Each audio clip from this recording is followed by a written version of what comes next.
saya ada Karendra. Oh, Karendra ini adalah founder Kendari Kreatif. Jadi Karendra kalau mau berdiskusi sama dia memang sangat sulit sebenarnya, tapi saya sudah ada kedekatan emosional sama beliau. Jadi saya dikasih kesempatan untuk berdiskusi langsung sama Karendra.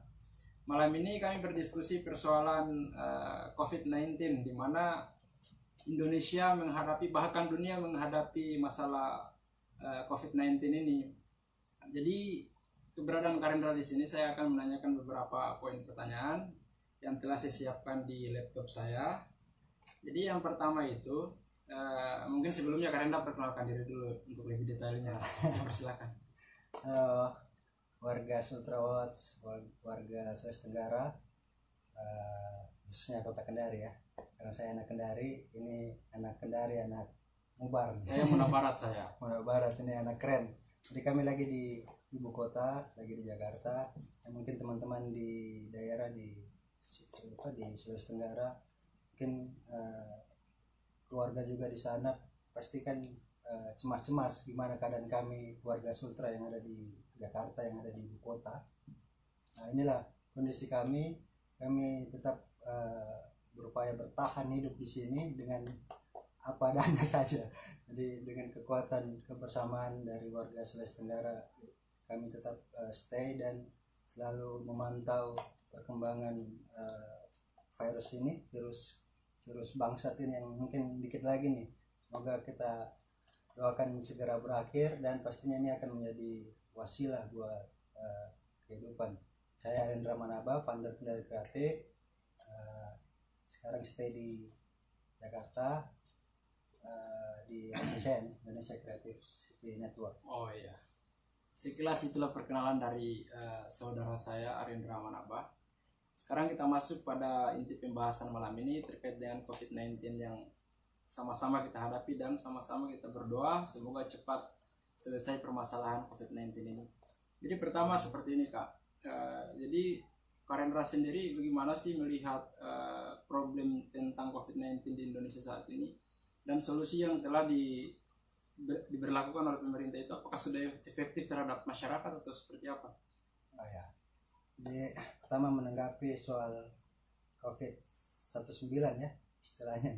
Ini virus yang penting corona. Bukan Dewa 19 ya.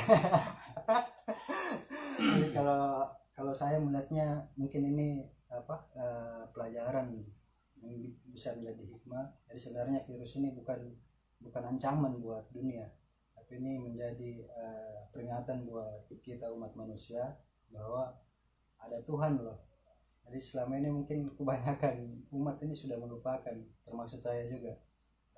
Bagi saya kembali bertawakal bahwa kita hidup memang ini ada yang namanya Tuhan yang Maha Esa, ada Allah Subhanahu Wa Taala.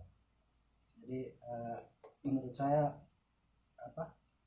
ternyata untuk menghancurkan dunia itu bukan senjata ya ternyata. Iya. Ternyata hal yang tidak terlihat loh. Contohnya yang lagi merebak ini ya, yang namanya virus corona ini. Jadi ini perlu menjadi perhatian buat dunia, buat setiap negara, bahwa tidak ada lagi gunanya memproduksi senjata kalau kita lihat ini. Bagus semua anggaran itu memang diturunkan langsung ke masyarakat, ke warga ya, bagaimana mereka bisa hidup, bisa sejahtera, bisa bahagia. Jadi kekuatan dunia sekarang tidak dilihat dari kekuatan senjatanya, kekuatan militernya, tapi mana kekuatan masyarakatnya, kesehatan, pendidikan, mungkin itu menurut saya. Kemudian kalau tawaran solusi ini pendapat saya buat pemerintah, kalau saya melihat gugus tugas dari pemerintah soal percepatan penanganan COVID-19, kalau saya melihat begini, gugus tugas itu bukan berada di top down, harusnya gugus tugas itu berada di bottom up. Jadi posisi gugus tugas bukan hanya sekedar press conference, tapi dia berada betul-betul langsung di tengah masyarakat.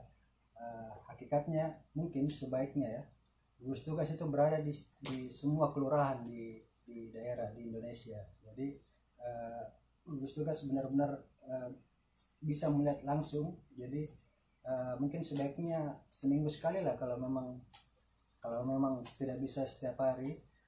Tim gugus tugas ini berkunjung langsung ke warga, ke rumah-rumah warga, langsung ke gang-gang ya, ke gang-gang, ke kos-kosan.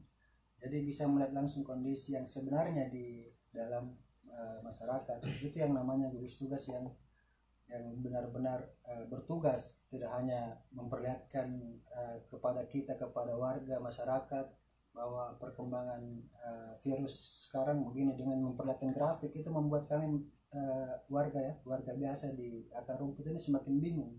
Jadi baiknya gugus tugas itu diposisikan berada di dalam masyarakat, di tengah masyarakat, di semua kelurahan. Jadi di setiap kelurahan itu bikin posko, dan di posko itulah tempatnya gugus tugas bertugas bagaimana menangani. Jadi bukan lagi menangani, tapi betul-betul bekerja untuk memusnahkan virus ini langsung ke masyarakat, langsung turun ke gang-gang. Jadi tidak ada lagi istilah bahwa si kaya dan si miskin. Si miskin menyebarkan penyakit buat si kaya, dan si kaya harus memperhatikan si miskin. Itu kan tidak efektif ya. Bukan tidak efektif. Ini juga nggak tahu ya koordinator gugus tugas, mungkin lagi kemasukan setan kali dia. Mungkin begitu. Jadi gugus tugas itu perlu adanya gugus tugas ya. Gugus tugas bukan berada di top down ya, tapi berada di bottom up, langsung di dalam masyarakat. Gitu kan. Jadi tadi Kak Rendra telah menjawab dan menjelaskan bahwasannya emang posisinya harus di bottom up ya, emang harus langsung turun ke gang-gang seperti itu. Ini perlu adanya gugus tugas ini. Untuk hari ini berdasarkan informasi dan press release yang dikeluarkan oleh juru bicara Istana Kepresidenan yang bicara persoalan COVID-19 ini, bahwasannya update sementara itu yang positif itu bertambah lagi per hari ini, jadi 1528. Yang meninggal itu dia sudah di angka 114 orang. Ini makin hari makin bertambah gitu. Jadi presentasinya itu bisa dikata dalam per hari ada yang meninggal. Jadi apa yang menjadi kebijakan pemerintah saat ini, kalau dalam informasi media ini, bahwasannya memang perlu kesadaran masyarakatnya untuk berusaha menahan diri untuk keluar. Tapi lagi-lagi yang kita lihat di Jakarta saat ini, mobilitas masyarakatnya itu kalau mereka tidak ada rasa takut seperti itu. Makanya ini yang menjadi kekhawatiran kita yang pendatang di Jakarta. Kita mau memilih pulang, tapi sudah ada yang keluar press conference dari Gubernur Sulawesi Tenggara, bahwasannya Gubernur Sulawesi Tenggara itu melarang kita untuk balik ke daerah, melarang untuk mudik. Jadi dengan adanya konferensi pers yang dilakukan Gubernur Sulawesi Tenggara itu, tanggapan Kak Rendra seperti apa sih? Sebenarnya mungkin niatnya baik ya. Jadi pemerintah daerah, utamanya provinsi, mungkin untuk menjaga warganya. Tapi perlu dipikirkan juga, kami ini orang Sultra loh. Pak Ali Masih, Pak Gubernur yang keren. Jadi kalau memang benar sudah ada keputusan bahwa utamanya kami yang lagi berada di Jakarta dilarang balik, dilarang mudik. Terus siapa yang bisa memperhatikan kondisi kami di sini? Mungkin begini, bagusnya masukan buat pemerintah provinsi, pemerintah kota, dan pemerintah kabupaten se-Sulawesi Tenggara. Mungkin baiknya juga bikin posko lah di kantor perwakilan provinsi Sulawesi Tenggara yang ada di daerah-daerah luar ya, di luar dari Sulawesi Tenggara. Utamanya kami yang lagi di Jakarta, bagusnya kantor perwakilan Sulawesi Tenggara itu dibuatkan posko bantuan buat kami, karena khususnya teman-teman ya, buat saya pribadi, saya kan ini pekerja informal, jadi bukan pekerja yang ada gaji bulanan. Jadi kami pekerja kreatif itu sangat berdampak, apalagi buat teman-teman, buat adik-adik mahasiswa, pelajar Sulawesi Tenggara yang lagi berada di Jakarta, lagi kuliah, lagi sekolah. Itu kan tidak ada penghasilan. Orang tua kami juga di daerah juga pasti sudah nggak berpenghasilan lagi kan. Nah jadi mungkin begitu, sekali lagi baiknya pemerintah provinsi buat posko di kantor perwakilan untuk menyediakan khususnya mungkin kebutuhan pokok lah setiap hari buat kami yang ada di Sulawesi Tenggara. Jadi biar kami yang datang ke kantor perwakilan Sultra mungkin begitu dengan vitamin lah sambil bisa mendata juga kan warga Sultra yang ada di ibu kota itu ada berapa banyak, sekaligus bisa menyalurkan bantuan langsung kan. Jadi kan mudah sekali itu pendataan. Jadi kami kan tinggal memperlihatkan identitas bahwa kami ini ada orang Sultra, dan kalau teman-teman birokrasi yang ada di program pasti tahu lah siapa orang Sultra yang lagi ada di ibu kota kan. Ya, itu yang menjadi tantangan kita ke depannya, masyarakat Sultra yang merantau di Jakarta. Adapun yang merantau itu untuk jumlah secara pastinya saya juga belum tahu, tapi kalau persentasenya sekitar 40% kali masyarakat Sultra yang tinggal di Jakarta saat ini, dengan berbagai bentuk kegiatan. Ada yang mahasiswa, ada juga yang pelajar, ada juga yang memang bekerja di berbagai kementerian. Jadi memang itu solutif sekali bagi saya kalau misalnya apa yang disampaikan Karindra ya. Jadi memang butuh posko yang disediakan di kantor penghubung Sultra. Kantor penghubung Sultra ini kan memiliki ASN juga, dan notabene ASN-nya itu orang non Sultra begitu. Nah, itulah yang menjadi problem sekarang juga. Makanya ini kita perlu ketegasan dari pemerintah provinsi terkhusus Bapak Gubernur Sulawesi Tenggara, setidaknya memberikan kita berharap ada solusi yang terbaik dari pemerintah provinsi untuk kemudian memberikan sumbangsi dalam bentuk bantuan sosial. Kita sebagai masyarakat hanya menunggu kepastian dari pemerintah provinsi, karena kita sudah berusaha menahan diri dan kita mengikuti apa yang menjadi instruksi oleh pemerintah provinsi seperti itu. Jadi memang problem gitu. Ya kan Karendra juga mungkin mau berkegiatan dengan teman-teman komunitas kreatif, terbengkalai dengan adanya COVID-19. Padahal problem-problem seperti ini memang harus benar-benar fokus untuk diselesaikan. Ini bukan virus yang virus kecil-kecilan, ini memang virus bangsat ya, virus mematikan. Makanya serba hati-hati juga kita ya.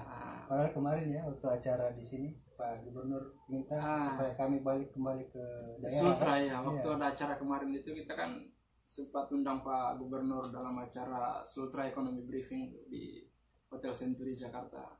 Ya itu kan yang menjadi harapannya Pak Gubernur. Pak Gubernur meminta teman-teman mahasiswa dari Sultra untuk pasca selesai kembali ke Sultra begitu. Pak Gubernur butuh teman-teman milenial. Tapi dengan kondisi seperti ini ya, saya kira Karendra tahu sendiri lah ya.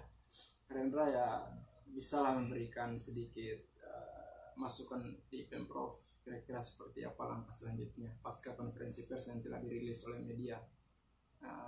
Kira-kira seperti apa itu Pak? Nah itu tadi, jadi buat pemerintah provinsi, kami juga ini orang Sultra loh. Jadi kami sepakat sebenarnya untuk melindungi warga Sultra.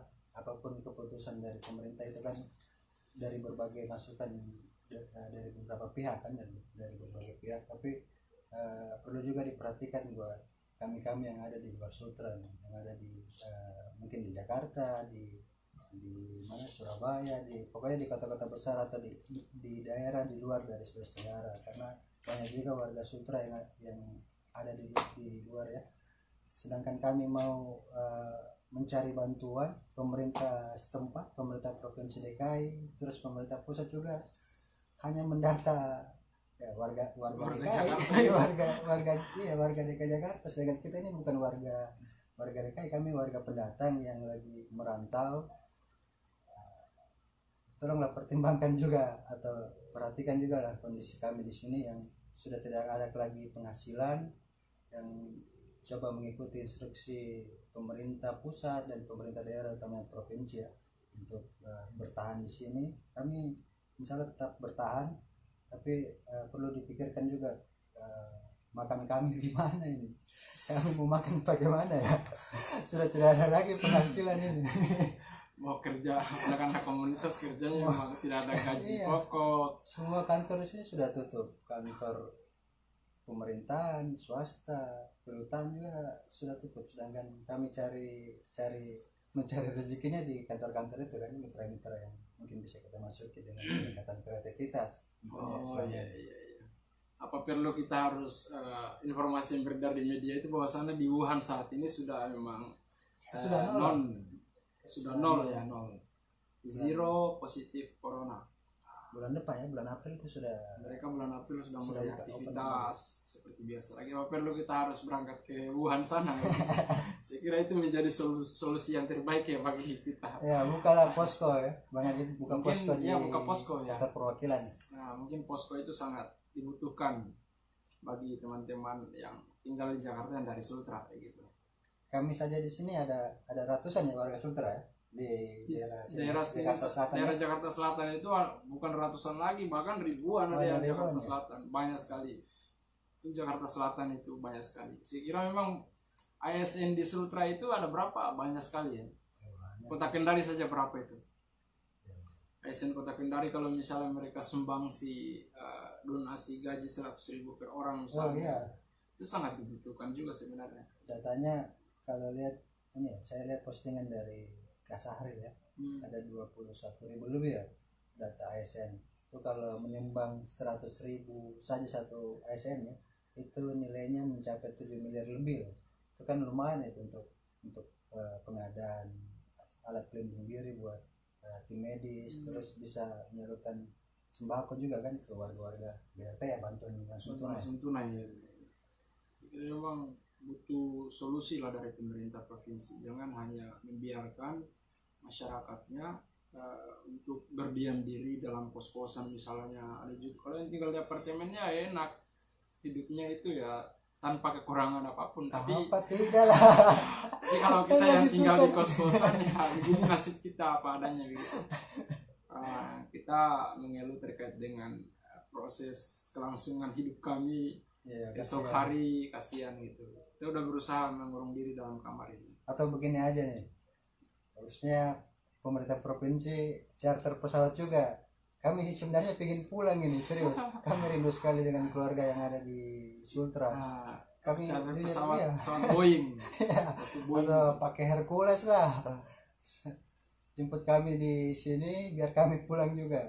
Kalau perlu tidak apa-apa, kami diisolasi, di karantina dulu kan. Ada mekanisme yang harus kita laksanakan sebelumnya, kita ikuti proses itu. Kami juga tidak mau menyebarkan kalau dicurigai atau dituduh sebagai penyebar virus, kan katanya yang bawa virus masuk di Sultra itu orang yang datang dari Jakarta. Orang yang datang dari Jakarta.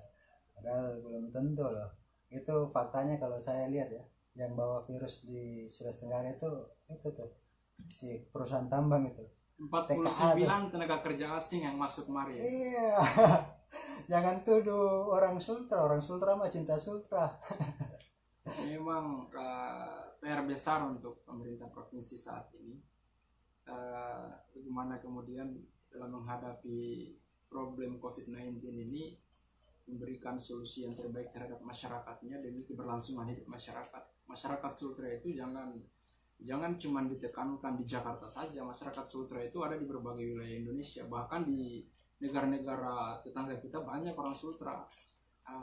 Dan yang menjadi problem kalau misalnya Pemprov melakukan lockdown, kita yang masyarakat Sultra yang standby di Jakarta tidak bakalan pulang dan tetap mengikuti instruksi pemerintah apapun itu, dan dengan kondisi apapun kita siap standby di Jakarta demi keberlangsungan hidup, karena kita sayang sama keluarga. Bagaimana kita sangat sayang sama keluarga orang tua kita di sana.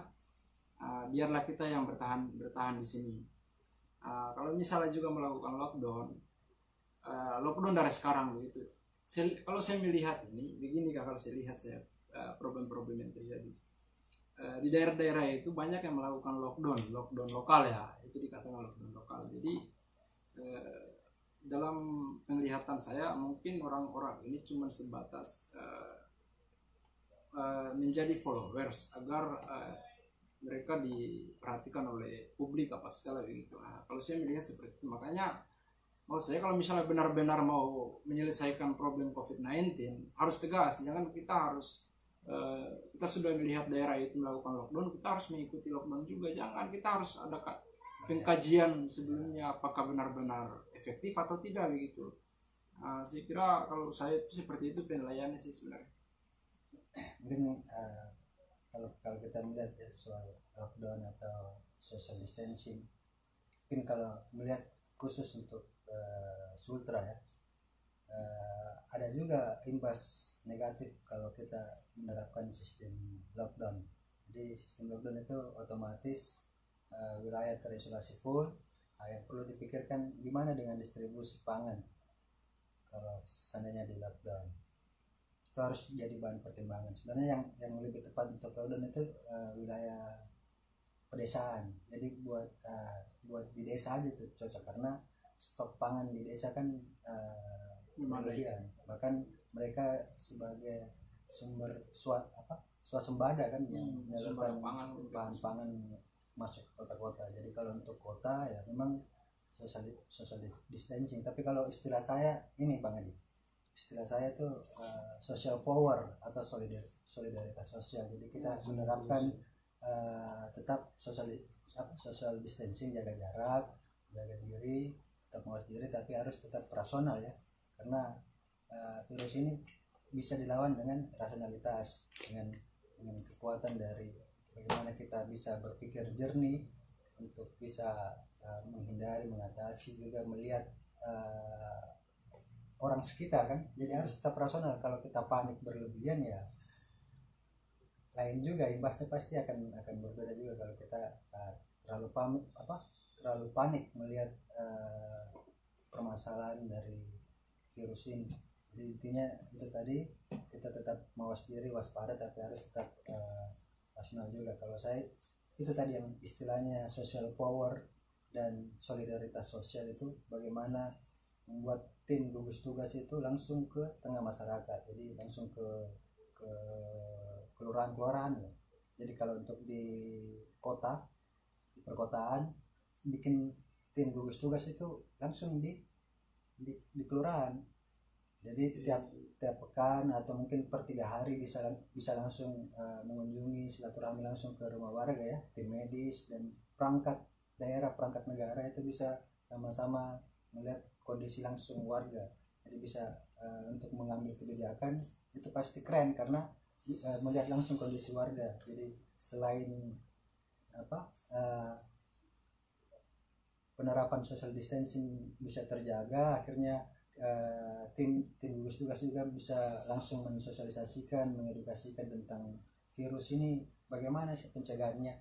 Karena warga jujur masih enggak paham yang namanya social distancing, terus virus ini pencegahannya bagaimana ya. Ini harus diedukasi. Akhirnya warga tidak panik dan tetap rasional. Jadi itu intinya, itu tim gugus tugas harus turun ke grassroots. Oh iya, memang perlu adanya tim gugus tugas dalam menghadapi problem COVID-19. Kalau begitu kan otomatis warga bisa secara inisiatif memutus mata rantai atau benang hitam dari COVID-19 ini kan. Iya bisa. Tergantung kesadaran masyarakat ya. Kalau masyarakatnya juga bandel ya siap-siap saja. Kalau saya salah, kalau masyarakat yang selalu disalahkan adalah yang salah itu ya orang tua maksudnya ini pemerintah ya. Di mana pemerintah lah yang salah, bukan warga. Kesalahan pemerintah ya kurang efektif dalam mensosialisasikan dan mengedukasikan, karena hanya di top down aja nih, hanya press conference begini perkembangan, terus edukasi, lalu sedangkan inisiatif dari warga, utamanya orang-orang yang kreatif, terus sekarang memproduksi konten-konten sosialisasi agar bisa dipahami kan. Jadi sistem komunikasi dan edukasi tentang virus ini mereka buatkan konten, baik dari desain maupun visualnya kan, visual konten ya. Coba bayangin dengan produksi konten itu kan keren. Bagaimana kalau tim ini gugus tugas ini langsung ke warga, langsung mensosialisasikan ya? Oh, itu lebih efektif itu kalau misalnya langsung turun ke lapangan. Lagi-lagi ya edukasinya by medsos gitu. Jadi melalui press conference lah. Dan jadi permasalahan ini masyarakat yang di pedesaan itu mereka tidak kesampaian informasi tersebut gitu. Jadi sistem jaringan yang misalnya memang tidak ada di daerah-daerah. Contoh konkretnya kayak di Muna saat ini, Muna itu sangat-sangat setengah mati kalau sistem jaringan. Jadi perlu ada solusi yang terbaik bagi pemerintah provinsi. Itu yang kita harapkan sama Karendra sebenarnya. Jadi diskusi kami malam ini ya cuma sebatas ngobrol biasa, tapi mengharapkan perkembangan tersendiri terkait informasi COVID-19. Yang kita harapkan sih seperti itu, adanya solusi yang terbaik terhadap pemerintah provinsi. Apapun kondisinya, dalam keadaan apapun itu harus ada solusi, jangan cuma sebatas menahan masyarakat Sultra yang tinggal di Jakarta untuk pulang tapi tanpa solusi begitu. Kita butuh solusi loh, kita masyarakat Sultra di Jakarta itu banyak sekali. Kita tidak mau mati di Jakarta begitu. Bukan mati ini, kita bisa mati kelaparan di sini, Pak Bu.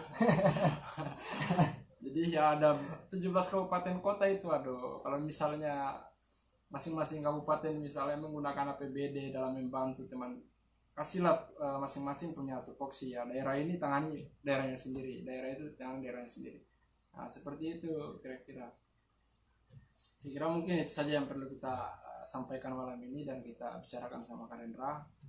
Salam buat kita semua, selalu jaga kesehatan dimanapun Anda berada, tetap berlakukan social distancing. Jadi jaga kesehatan lah, intinya jaga kesehatan, sering-sering cuci tangan, jangan cuma cuci kaki aja, cuci tangan juga itu perlu.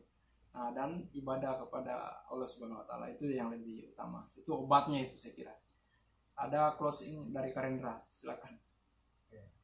Buat pemerintah provinsi, terus pemerintah kabupaten dan pemerintah kota di seluruh Jazirah Sulawesi Tenggara, warga kalian itu bukan cuma di situ aja ya, di daerah situ tuh, bukan cuma di Sutrawat saja, maksudnya yang ada di Kendari, di Kolaka, mana lagi ya? Ada 17 kabupaten kota.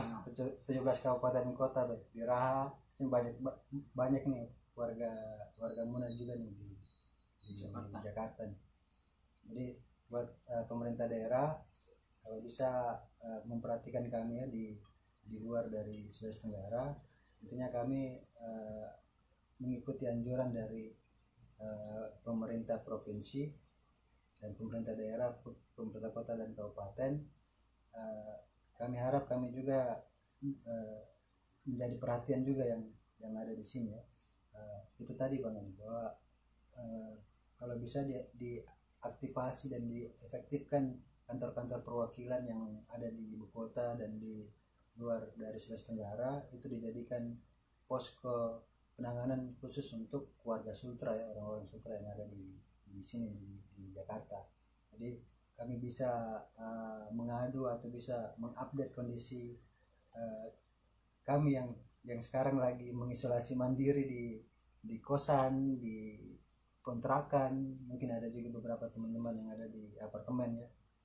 Kami patuh, tapi mohon perhatikan kebutuhan kami karena sekarang semua kantor di sini sudah tutup. Jadi kami sudah tidak punya penghasilan lagi. Jadi bingung cara bertahannya bagaimana. Nggak lama mungkin ya mati di kosan. Mati di kosan, atau mungkin bisa jadi kita jadi rusak di sini. Itu tantangan ke depan dan yang tidak kita harapkan begitu. Saya kira itu yang perlu kami sampaikan malam ini dan perlu kita diskusikan dengan Karendra. Karendra, terima kasih atas waktunya malam ini telah mau ngobrol-ngobrol sama saya dan teman-teman di grup Sultrawat. Saya kira ini mudah-mudahan didengar sama gubernur kita Pak Ali Mazi dan beberapa bupati yang ada di Sulawesi Tenggara saat ini. Saya kira sampai di situ dulu ngobrol-ngobrol kita malam ini. Billahi taufiq wal hidayah. Wassalamualaikum warahmatullahi wabarakatuh. Jangan lupa senyum esok hari dan besok-besoknya. Salam.